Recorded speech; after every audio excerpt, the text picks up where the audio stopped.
¿Los niños? Los niños van a salir, van a clase los niños. Mi hijo estaba bien emocionado por la clase de hoy y dije, creo que no va a haber. Buenos días, hermanos, que el Señor les bendiga. Pues es para mí, para mi familia, una gran bendición el poder estar con todos ustedes. Gracias a Dios por la vida del pastor Manuel, su esposa Ani, y también la mesa directiva de esta amada iglesia. Nos sentimos muy contentos, hermanos, de poder estar aquí con ustedes, y gracias a los hermanos por su confianza de poder estar aquí al frente. Creo que es una gran responsabilidad, siempre lo he dicho, ¿verdad? Es un gran privilegio, pero también es una gran responsabilidad, porque no se trata de un tiempo nada más para estar aquí y para escuchar y querer motivarnos solamente, sino, como bien lo decía el pastor, que nuestras vidas sean cambiadas a través del Evangelio. Y para ello, hermanos, quiero invitarles que podamos abrir nuestras Biblias en la primera carta a los Corintios, un pasaje que probablemente ya haya escuchado usted, probablemente ya tenga ahí en cuenta. Es capítulo número 1, versículo 27 al 31. Son 5 versículos los cuales vamos a estar meditando. El pastor Manuel no me dijo a qué hora acababa, así que espero que no tengan compromisos más tarde. Pienso tardarme lo que normalmente me tardo, 2 horas. No, no es cierto. No, vamos a ser breves, hermanos. Dice la palabra de Dios en la carta a 1 Corintios, capítulo 1, versículo 27 al 31.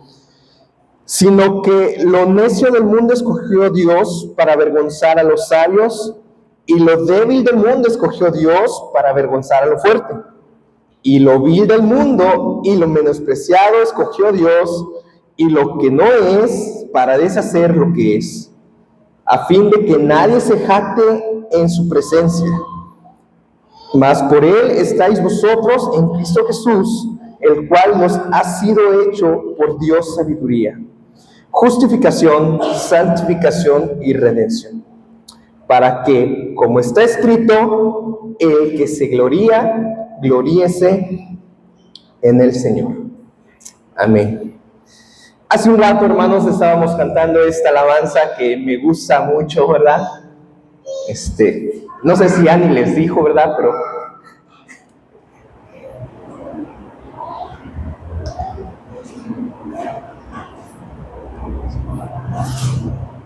esas alabanzas me recuerdan mucho.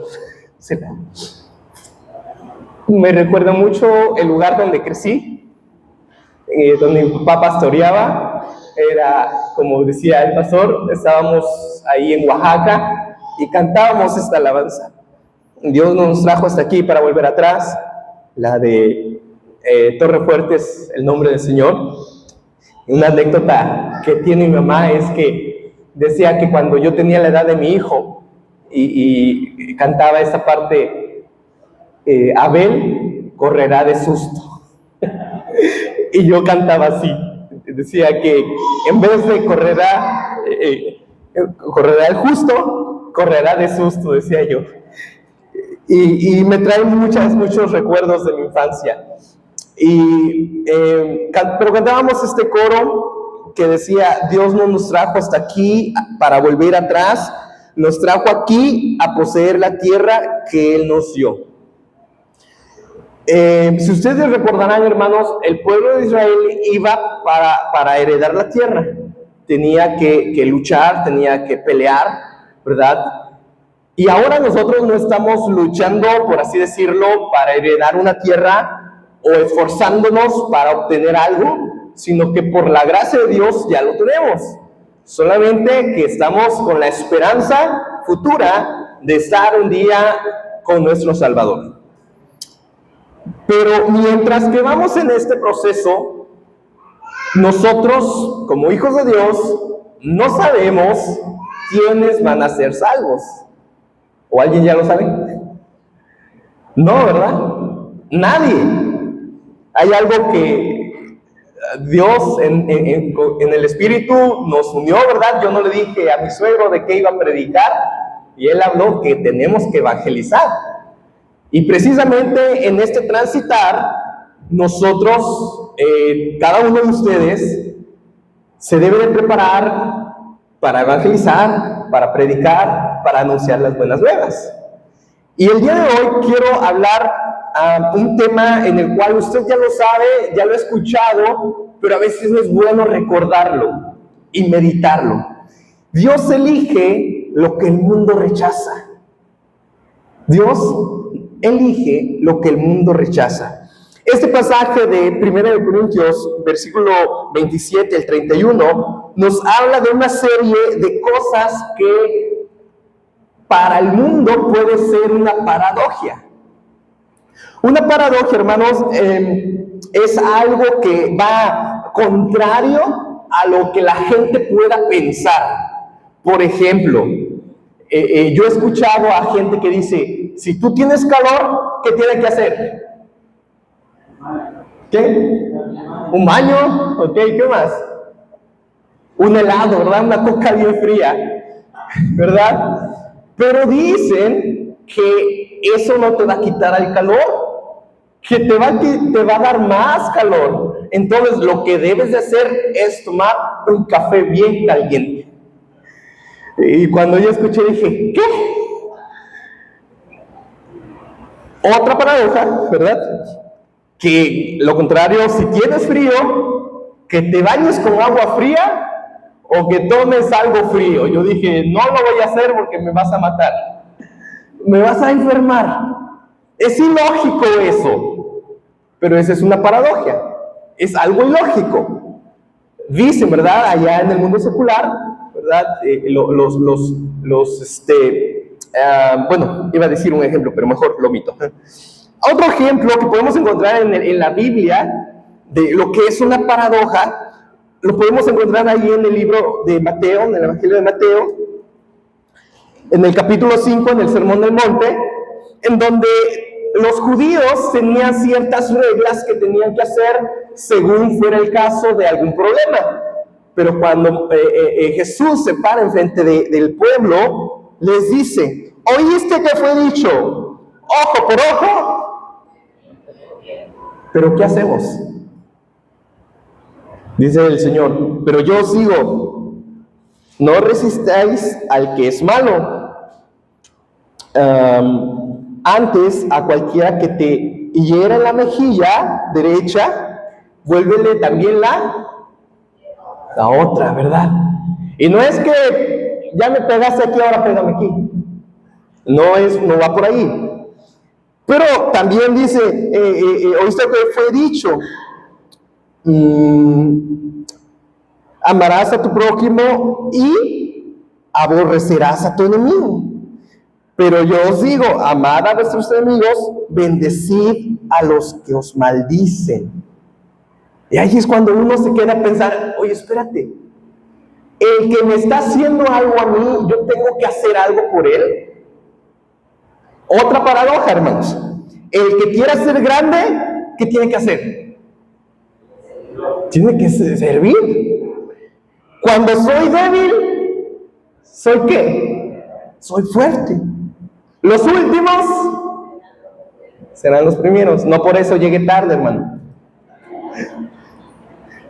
Hermanos, encontramos esta figura retórica que usa la palabra del Señor, en el cual para el mundo puede ser ilógico y no entender, oye, espérate, ¿cómo es que me pidas que yo haga algo con la gente que me está haciendo a mí algo? ¿Cómo es que yo tenga que hacer con la persona que me está haciendo? Porque eso es el Evangelio. Tal vez no podamos tener una gran teología o conocer mucho de teología a la hora de evangelizar, pero por tus acciones, por tu conducta, por cómo actúas, pueden conocer a Cristo. Y ahora sí, los discipulas, y ahora sí les sanas, y ahora sí les predicas. Una paradoja, hermanos, es una idea o un hecho, una proposición que parece contradecir la lógica o el sentido común. Y dentro del Evangelio podemos encontrar estas dos paradojas bien importantes. La primera, para que tengamos que vivir, alguien tuvo que morir. Hermanos, si nosotros vamos a vivir en un futuro, no quiere decir que nosotros podamos o tengamos la capacidad de poder generar vida eterna, sino porque alguien ya pagó en esa cruz, sino porque alguien ya murió, sino porque alguien ya sufrió, sino porque esa persona llamada Jesucristo hizo algo por nosotros. Esa es la primera paradoja. Pero también la otra paradoja es que, de acuerdo al pasaje, Dios escoge a su pueblo no por algo en ellos. Y ahí es en donde nos topamos con pared, como dijéramos, ¿verdad? A ver, ¿cómo es que Dios me escoge a mí no por algo? O yo pensaba que porque tenía dinero, o yo pensaba que porque hablaba bonito, o yo pensaba porque tocaba instrumentos, o yo pensaba porque venía de la familia del pastor. Dios escoge no por algo que tengamos, ni por nuestras fuerzas, ni por nuestra habilidad, sino por su gracia soberana. No nos elige porque seamos buenos o malos, sino para mostrar su gloria. Y este es el resumen, ¿verdad? Prácticamente nos pudiéramos quedar con esto nada más en esta predicación de este pasaje del 27 al 31.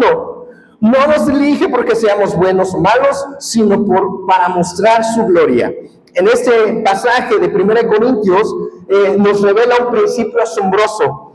Aunque el mundo busca la sabiduría, el poder y la influencia, Dios salva de una manera que humilla el orgullo humano para que toda la gloria sea para el Señor. Hermanos, hoy vamos a explorar cómo la elección de Dios es una paradoja que exalta su gracia y nos deja sin lugar para jactancia. El concepto de paradoja es crucial en este contexto del Evangelio, especialmente cuando nosotros vamos a predicar, ¿verdad? Cuando nosotros vamos a hablarle del amor de Cristo a una persona, porque a veces nos ha tocado, ¿verdad? Como familia, en estos viajes misioneros, o cuando vamos a predicar el evangelismo casa por casa, vamos pensando, ¿verdad? ¿Qué puerta voy a tocar? ¿La roja o la blanca? ¿La que se ve más bonita o la que no? ¿A qué persona le voy a hablar de Cristo? ¿A la persona que está en la calle o a la persona que está en el comercio? ¿A la persona que se ve bien vestida o a la persona que no? Hermanos, Dios actúa de manera contraria a lo que nuestra lógica humana espera. Nosotros podemos decir, bueno, es que este hermano nos va a ser más útil para la iglesia porque este hermano se ve que sí sabe tocar guitarra y sabe tocar el piano y les hace falta un bajista y lo voy a evangelizar para que esté en nuestra iglesia. Y a veces así pensamos. O bueno, esta persona es la persona que puede aportar más. En el mundo, la salvación se suele asociar con el mérito. Es decir, si una persona va a ser alguien que va a salvar, ¿a quién van a poner? A una persona guapa, alta, talentosa. En el mundo, la salvación suele asociarnos con la moralidad. Una persona que sea recto, ¿verdad? Una persona que no diga mentiras, una persona que hable de amor, que hable de paz. Para el mundo, la salvación suele asociarse con las obras. La persona que puede hacer más, la persona que puede dar más, persona que puede ir más lejos. Pero para el Evangelio, todo esto lo desafía. Dios no escoge a aquellos que parecen ser moralmente superiores, ni a los que poseen poder grande o sabiduría según los estándares humanos, sino los que por su gracia soberana Él decida elegir. Y en este versículo 26 vamos a leer como dice, pues mirad, hermanos, vuestra vocación, que no sois muchos sabios según la carne, ni muchos poderosos, ni muchos nobles. Ahí les está diciendo a los corintios, hey, a ver, despierten. Ustedes no son sabios, ustedes no son los más poderosos, ustedes no son los mejores. Dios elige lo débil para avergonzar a lo fuerte. En este versículo, Pablo explica que Dios escoge lo necio del mundo para avergonzar a lo sabio y lo débil para avergonzar a los poderosos. Quiero hacerte una pregunta, hermano. ¿Te has preguntado en algún momento por qué Dios te escogió? Ah, caray. Yo en un momento sí dije, Dios, ¿por qué me escogiste a mí si yo no sé hablar muy bien? En verdad, hay veces que mis palabras se enredan y digo, Señor, me mandaste a predicar y soy como Moisés tartamudo. A veces se me enredan las palabras, a veces no sé qué decir. ¿Por qué me escogiste, Señor? Pero nuestra mente va a ser finita y podemos decir, bueno, a lo mejor Dios me escogió por esto, o Dios me dijo por aquello, o tal vez tenía este plan o esta situación. Pero hermanos, en realidad simplemente Dios escoge de manera soberana a los que Él quiere, como Él quiere, cuando Él quiere. Por eso en el evangelismo, al momento de evangelizar, al momento de hablar la palabra de Dios, hermanos, vayamos con estas personas que necesitan a Cristo, que Dios ya en su plan soberano ha predestinado para salvación. Y por eso el momento importante de tener un corazón sensible para cuando tengamos que hablar la palabra de Dios con nuestro vecino, con nuestro familiar, con la gente, aprovechemos este momento. Nosotros no sabemos, solo Dios sabe.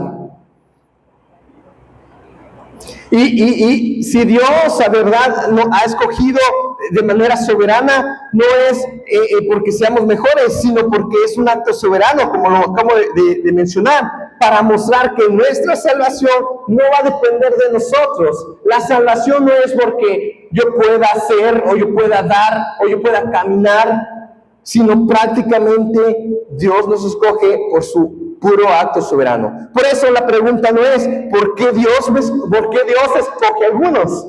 Este tema de la predestinación para muchas personas, ¿verdad? Puede ser como un acto en donde Dios es injusto, en donde Dios no es amor, en donde puede ser incorrecto, porque en nuestra mente finita, ¿verdad? Nosotros podemos decir, bueno, es que ¿cómo es posible que Dios escoge a algunos para salvación y otros no los escoge? Hermanos, la pregunta no es por qué Dios escoge a algunos, sino por qué Dios me escogió. Vemos en este ejemplo, ¿verdad?, de Jacob y Esaú. La otra vez un hermano, un pastor, estaba haciendo esta pregunta. No es por qué Dios escoge, sino qué es lo que vio. ¿Por qué Dios escogió a Jacob? ¿Por qué Dios eligió a una persona que había hecho lo malo? Simplemente, hermanos, nuevamente, porque es un acto de gracia. Porque es un acto de bondad de Dios. Y por eso estamos hoy aquí. Y por eso hoy alabamos a Dios. Y por eso le exaltamos. Y por eso le cantamos. Y por eso le deberíamos de predicar a las personas. Porque en su acto de gracia soberana, Dios nos eligió y nos salvó. Hermanos, y esto nos lleva, ¿verdad?, a un punto bien importante. Yo he escuchado a algunos otros hermanos que me han dicho, entonces Elías, tú eres un soberbio. Y le digo, ¿por qué? Porque tú estás por ahí predicando que Dios te eligió. Y le digo, al contrario. Deberíamos de tener humildad frente a la soberanía de Dios. Deberíamos de reconocer de que nuestra salvación no depende de nosotros, y no depende de nosotros, y eso nos lleva a tener humildad, a decir, Señor, yo no sé qué viste en mí, pero gracias. El cristiano, al comprender que fue elegido no por méritos personales, sino por la pura gracia de Dios, debe vivir con gratitud, debe vivir con humildad, sabiendo que toda la gloria le pertenece a Dios. Ahora, hermanos, podemos ver también en el versículo 27 y 28, dice, sino que de lo necio del mundo escogió Dios para avergonzar a los sabios, y lo débil del mundo escogió Dios para avergonzar a lo fuerte, y lo vil del mundo y lo menospreciado escogió Dios, y lo que no es, para deshacer lo que es. Versículo 29, a fin de que nadie se jacte en su presencia. La elección, hermanos, no depende de nuestras obras. Antes de continuar, ¿verdad? Permítanme hacerles ahí este ejemplo y esta comparación. Si tuviéramos nosotros aquí a un hombre y a una mujer, cualquier persona, ¿verdad? Pero tenemos que correr un maratón, ¿a quién elegirías? ¿Al hombre o a la mujer? ¿A quién? Al hombre, ¿verdad? Si ponemos unas carreritas, por lo regular siempre los hombres van a tener esa mayor ventaja, ¿verdad? Pero si tenemos que cocinar algo delicioso, un pastel de 3 leches, no me elijan a mí porque yo soy pésimo. Elegiríamos a una hermana o a la hermana tal, probablemente, ¿verdad? Si hay un cocinero que se ha dedicado a la cocina y alguien que se ha dedicado a los payasos, yo creo que escogerían, ¿verdad?, al hombre que ha cocinado.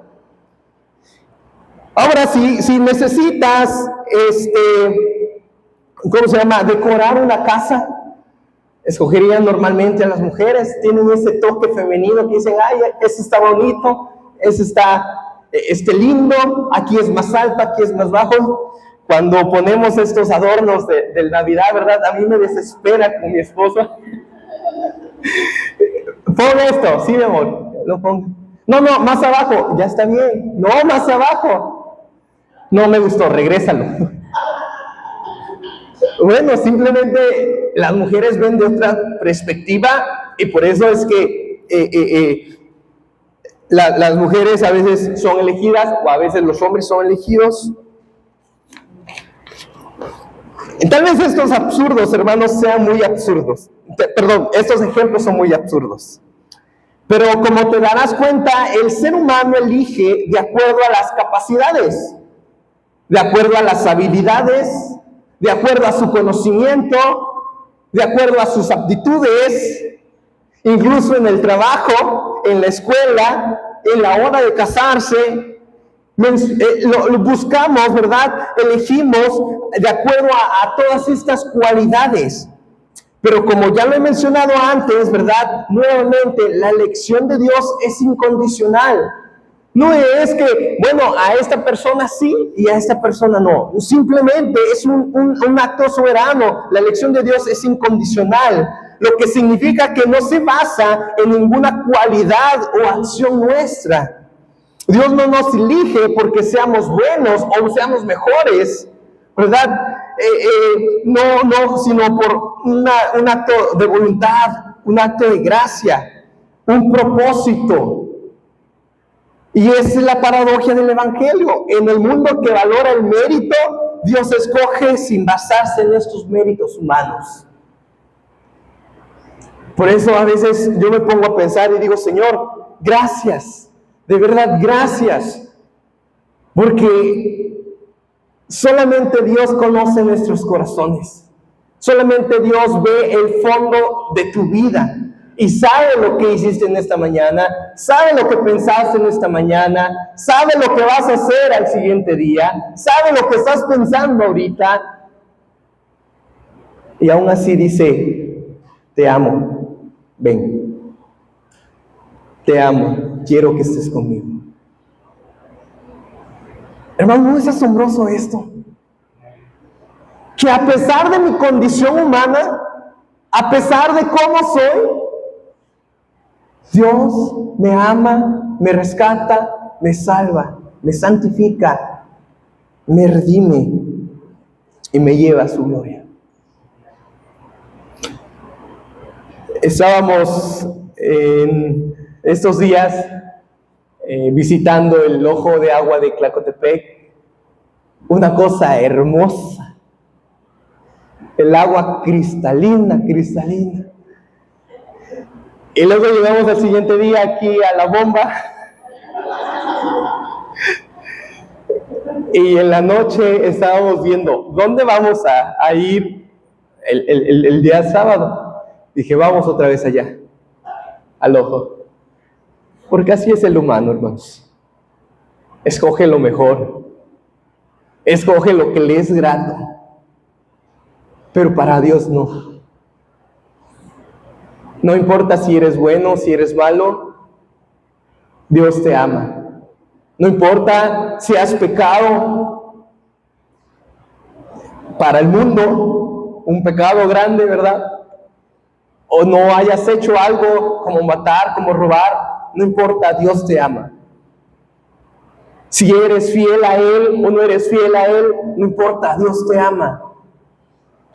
Si has dejado de venir a la iglesia, si no has ido a la iglesia, no importa, Dios te sigue amando. Y si tú estás ahorita aquí, es porque Dios te sigue amando y te amará hasta el final. Y es un motivo de gratitud, y es un motivo de decir, Señor, aquí está mi corazón.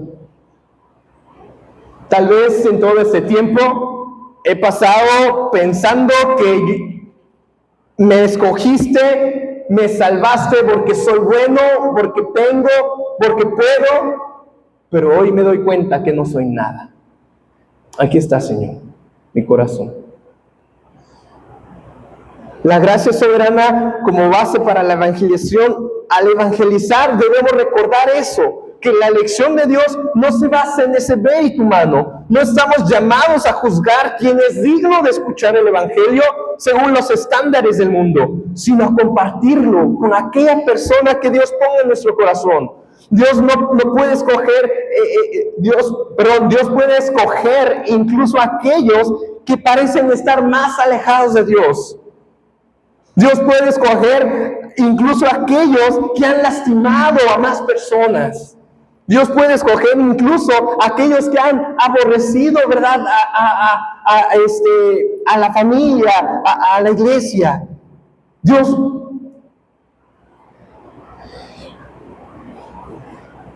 Porque mientras más alejados, ¿verdad?, que pareciera que están, aún así Dios quiere salvarlos para su gloria. Y esto nos lleva, ¿verdad?, a esa conclusión del versículo 29, 30 y 31. Entonces, ¿por qué Dios me escogió? Entonces, ¿por qué Dios se fijó en mí? Si yo no soy nada, si yo peco, si yo sigo haciendo cosas malas, si yo sigo desobedeciendo, si yo no quiero acercarme, ¿por qué? Dice, a fin de que nadie se jacte en su presencia, mas por Él estáis vosotros en Cristo Jesús, el cual nos ha sido hecho por Dios sabiduría, justificación, santificación y redención. Y versículo 31, para que, como está escrito, el que se gloría, gloríese en el Señor. Solo a Dios la gloria. Como bien lo tenemos presente. Cristo como nuestra sabiduría, Cristo como nuestra justificación, Cristo como nuestra santificación, Cristo como nuestra redención. Y todo esto no es por nosotros nuevamente, y lo voy a estar repitiendo, ¿verdad? Lo repetí mucho, porque todo esto es para la gloria de Dios. Todo esto es para la gloria de Dios. Porque Cristo, a través de Cristo podemos decidir nosotros, ¿verdad? Prácticamente el camino correcto. No podemos decidir la salvación, no podemos decidir si quiero acercarme o no quiero acercarme, pero sí podemos decidir, una vez hechos salvos, hacer lo correcto, hacer lo que tenemos que hacer, Cristo, nuestra justicia, nos hace justos. Ya no mira más nuestro pecado, ya no mira más lo que hemos hecho, sino que ahora mira que a través de Cristo nosotros somos salvos. Nos va cambiando, nos va modificando, nos va acercando más y más y más a Él para su gloria. Yo le decía a mi esposa, ¿verdad? ¿Sabes qué es lo único que falta para ser santo? Morirme. Es lo único que nos falta. Este proceso de santificación no es de la noche a la mañana, hermanos. No es que hoy, tal vez con una oración, cambies completamente, sino que es un proceso en el cual vamos modificando. Y en estos versículos, ¿verdad? Pablo aclara que Cristo es el centro de nuestra salvación. No hay otra cosa. No es el pastor Manuel, no es la iglesia, no es el presbiterio, no es la religión, es Cristo. Por eso Pablo lo aclara, que Cristo es el centro de nuestra salvación. Eso significa que toda la obra salvadora se lleva a cabo a través de Cristo, se lleva por Cristo. Y no existe nada que nosotros podamos hacer. Hermanos, usted puede tener mucho dinero, usted puede tener muchas habilidades, pero si Cristo no está en el centro de su corazón, no somos nada.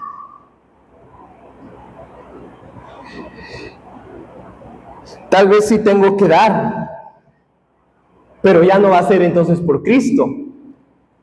Tal vez sí pueda ofrecer, ¿verdad?, a alguien algo que no pueda tener físicamente, pero entonces la salvación ya no sería por Cristo. Tal vez tenga algo que hacer, entonces ya no, la salvación sería por Cristo. Si tengo que cuidar, entonces significa una acción, por lo tanto ya no sería por Cristo.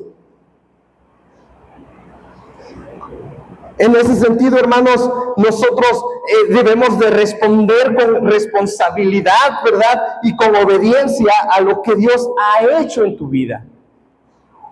Esta es otra dimensión de la paradoja. Todo lo que Dios exige de nosotros, Él mismo lo va a proveer. Si Dios quiere que nosotros nos acerquemos, Dios mismo nos va a acercar. Si Dios quiere que nosotros le obedezcamos, Dios mismo va a producir en nosotros el querer por el hacer, por su buena voluntad. ¿Para qué? Para obedecer. Si Dios quiere que nosotros le sirvamos, Él nos va a llamar para servir. Es Cristo quien también provee.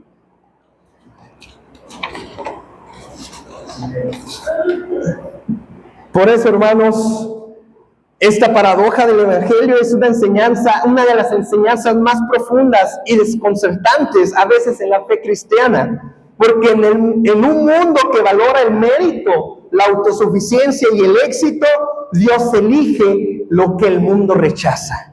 Los débiles, los humildes, los despreciados y los que no tienen ningún valor según los estándares humanos. Dios no escoge a los fuertes, a los sabios o a los poderosos, sino a aquellos que son percibidos como inútiles o inferiores para una sociedad, con el propósito de mostrar su poder, su gloria. Esto es un acto soberano y misericordioso de la elección divina de nuestro Señor Jesucristo, que resalta la verdadera centralidad del cristianismo. La salvación no depende de lo que somos, ni de lo que hemos hecho, sino de la pura gracia de Dios. En ese sentido, hermanos, la salvación no se basa en méritos humanos. No importa cuán grandes o pequeños seamos, cuán sabios o ignorantes seamos, cuán fuertes o cuán débiles. Nuestra salvación es completamente la obra de Dios. Y al elegir a aquellos que no tienen mérito, Dios humilla el orgullo humano y revela la grandeza de su gracia.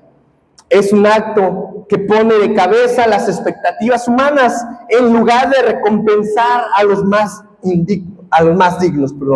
Dios extiende su misericordia a los indignos para que ningún ser humano pueda jactarse, pueda gloriarse de sí mismo, sino que se gloríe todo a través de Cristo.